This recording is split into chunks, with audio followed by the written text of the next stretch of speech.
¿Qué tal amigos? Buenas tardes. Nos encontramos en sus cápsulas de historia que hemos estado comentando. La sesión anterior vimos, entre otras obras, la saga de Robin de Reuter e Imperialismo y Teología. En este caso, el libro que vamos a reseñar a continuación es como una continuación o un complemento, por decirlo así, del de Imperialismo y Teología. Se llama Bicentenario de un patriota al servicio del enemigo de México, la verdad sobre Juárez y el Partido Liberal, historia no oficial.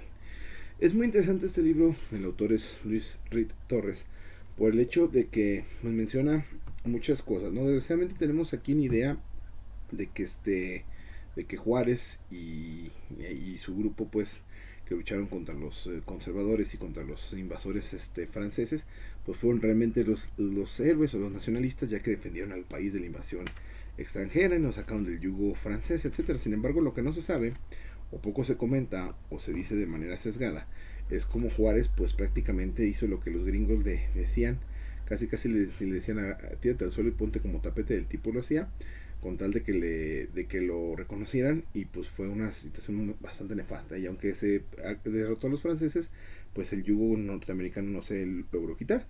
De hecho, Porfirio Díaz se lo logró sacudir un poco, pero por lo mismo que ya no se empezó a hacer grato a los norteamericanos, pues terminan armándole una revolución para derrocarlo, entre otras cosas. Dice aquí: Bicentenario de un patriota al servicio del enemigo de México. ¿Sabe usted que la doctrina Monroe y el Sino Manifiesto fue impuesto a México por mexicanos, por los famosos liberales puros que les llamaban? Que los altos círculos de Estados Unidos siempre consideraron a México y a los mexicanos inferiores y solo dignos de desprecio, como ya habíamos visto algunas citas la anterior cápsula. Que importantes personajes mexicanos se aliaron con los yanquis y aplaudieron la derrota de 1857. Que don Benito Juárez jamás gobernó con la constitución que decía defender. Que el Partido Liberal pactó muchos tratados, no solo el McLean, altamente lesivo para México. Que los liberales más importantes llegaron hasta el soborno con tal de lograr la ratificación del tratado McLean-Ocampo. Que la flota estadounidense salvó a Juárez de ser vencido en 1860. Que don Benito recibió de cuelga de cumpleaños la bandera yanqui de un barco que invadió el Golfo de México. Que fue la Casa Blanca la que verdaderamente derribó el imperio de Maximiliano. Estos y otros sensacionales temas históricos en la pluma de Luis Reed Torres. Vamos viendo un poquito la, el índice. Capítulo 1: la Inglaterra protestante y la España católica luchan en América. Defectos, devastadores efectos de la leyenda negra. Odio imperecedero a España en enorme cantidad de material. Dogma político derivado del fanatismo religioso, los calvinistas contra los católicos. Capítulo 2: los mexicanos, una mezcla emponzoñada de color y sangre. Profunda convicción del favoritismo divino. Los negros más simios que hombres verdaderos. Los vitriólicos juicios contra México, los mexicanos. La raza mexicana imbécil e indolente. Buchanan.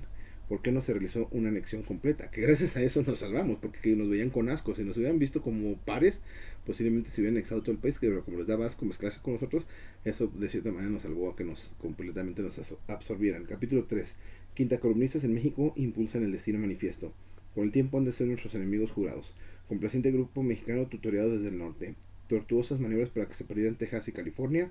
Brindis por la mutilación del 55% del territorio. El famoso brindis del desierto de los leones, donde unos infames disque mexicanos pues prácticamente les besaban los pies a los norteamericanos porque nos habían derrotado. Lo que empezaron el general Scott y el comisionado Trist. Capítulo 4: modernidad de importación que nunca se consolidó, los dos extremos del dilema: guardar fidelidad o embarcarse en la aventura.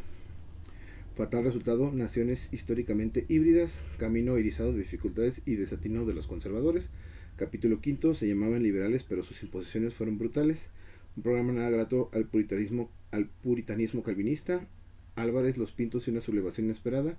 La ley llevaba a la ruina, pero para eso había sobornos. Capítulo 6: constitución liberal repudiada por, irónicamente, liberales. Lo que la nación pensara no importaba en lo absoluto. Generalizado rechazo a aquella imposición. Un liberal que dice la verdad, la función solar es sostenido por la coacción. Capítulo 7: una presidencia de dudosa legitimidad. A la hora buena el compadre se echó atrás. Contradicciones legales de los liberales. ¿Por qué don Benito quedó legalmente nulificado? El poder quedó en manos de un fascineroso. La salida del extranjero por si algo faltaba. Juárez carecía de facultades que como Ford tampoco tuvo. Capítulo 8: el brazo por la calle con el destino manifiesto. Primera parte: la explosiva figura de un ministro singular, de vuelta con quienes sí lo consentían. Estados Unidos, el árbitro indiscutible del destino de México. Capítulo 9: el brazo por la calle con el destino manifiesto, segunda parte: el cordial trato con un defraudador financiero. Churchwell, enterado antes que los mexicanos, tras el defraudador se recibió a un embustero. los puntos sobre las IES en las dos notas llenas de dignidad, el pago por reconocimiento. Capítulo 10, repudio tratado que solo los juaristas justificaron, se violaba la constitución que supuestamente se defendía, más condenas en esta época y también tiempo después, empecinamiento en justificar lo injustificable, en íntima comunión con la intervención yanqui. Capítulo 11. Ni con embustes pudieron lograr ratificación. Liberales tristes y cabizbajos porque no pasaba el tratado.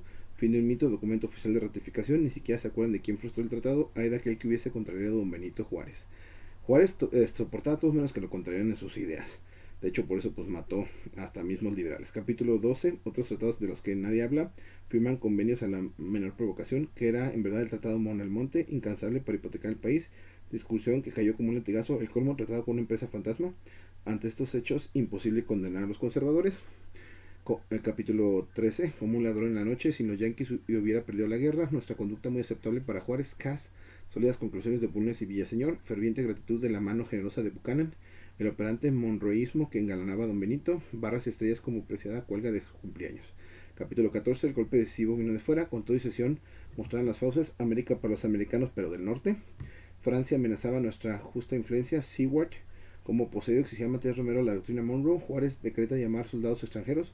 Los franceses echados de México por Washington. Vana ilusión de Maximiliano frente al veto yanqui. 3 palabras y amenazas, armas y municiones. En conclusión, la Casa Blanca liquidó el imperio. Capítulo 15. Ave Stewart, los que van a vivir te saludan. Ignacio Mariscal pasa lista con Grant. Duelo de elogios y la casa por la ventana. Seráfica semblanza de Seward, su dogma la doctrina Monroe. Que se consolida la doctrina Monroe, el yermo, Olofón despedida y flaco favor por desmedido elogio, a pedirse con nuevos documentos y fotografías.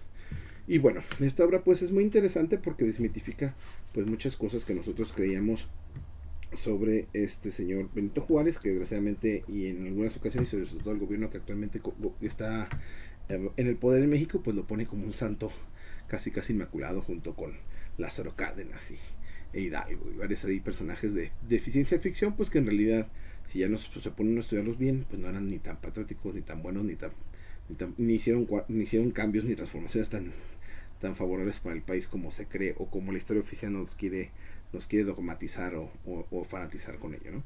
Entonces, para desenredar un poco esas telarañas mentales sobre esta situación de Juárez y la guerra de reforma y cómo Estados Unidos pues influyó para que él pudiera ganar, se recomienda ampliamente la lectura de de Al servicio del enemigo de México, tercera edición. Lo pueden conseguir directamente los que viven en Ciudad de México con el autor Luis Rí Torres. Los que no, pues lo pueden conseguir en alguna librería por ahí. Este libro es más o menos nuevo, entonces sí se puede encontrar en algunos lados.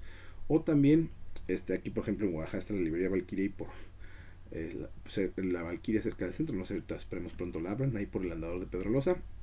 O también me pueden conseguir con nuestros amigos de Vigente la Derrota Mundial. Ellos a cualquier parte de la República les pueden enviar los libros que quieran, ¿verdad? Entonces ahí está la invitación para que le den una leída al servicio del enemigo de Luis Torres de México, para que pues vean una versión diferente de Juárez y no nos creamos siempre lo que nos quiere dictar la historia oficial. Espero les haya gustado, nos vemos en la siguiente cápsula, hasta luego.